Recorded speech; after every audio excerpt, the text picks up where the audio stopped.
The following extract comes from Captain James Cook's journal, written in 1770 during the HMS Endeavour's voyage along Australia's east coast. In this passage, Cook describes a series of confrontations in which Aboriginal people resisted the crew's attempts to land, resulting in gunfire and injury. Here is the passage. In several places where we attempted to land, the natives came down to the shore in considerable numbers, each man being armed with a spear and many having wooden targets. They called loudly to us, and by signs made it very plain that they would not suffer us to come on shore.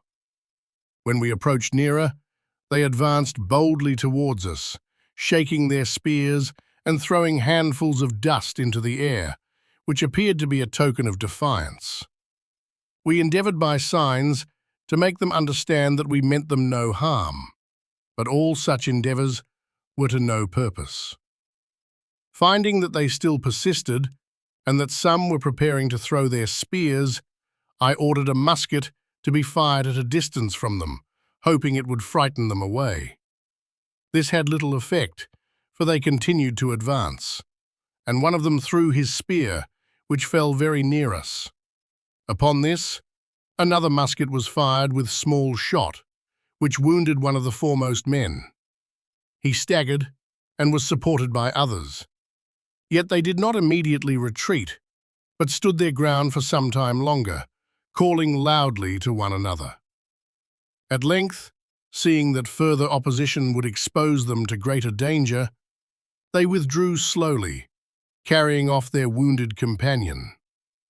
The blood was visible upon his leg, yet they showed no confusion or disorder in their retreat.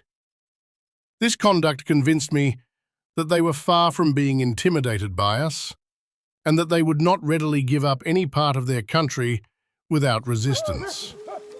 They seemed perfectly sensible of the danger of our firearms, yet chose rather to oppose us than to submit.